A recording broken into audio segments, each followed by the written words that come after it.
racing just is started. We have Granda Fair break quickly to start. Moving up on the outside, win lane, Shadow Straps in the middle. Serve Henry's on the outside. Then next online state witness.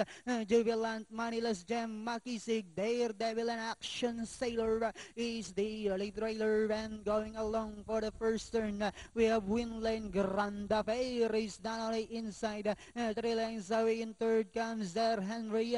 Shadow Straps is down on the inside. Next online state witness, Action Sailor, Maniless Gem, Jubilant, Daredevil, while Makisig now racing in 10th. Back to the leader, we have Granda Fair, win lane. Then here comes Shadow Straps. Now moving up on the outside, Sir Henry is racing in 4th. State witness, Action Sailor comes next.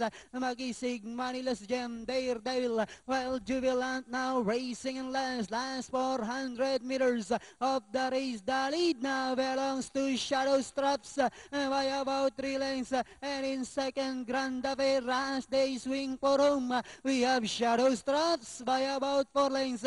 Granda Fair in second. There Henry's racing into Action Sailor, Maniless Gem with about 100 meters of the race. We have Shadow Straps by about 6 lengths, followed by Action Sailor, and finally Shadow Straps, Action Sailor, Makisig, Granda Fair, then comes Maniless Gem and Sir Henry.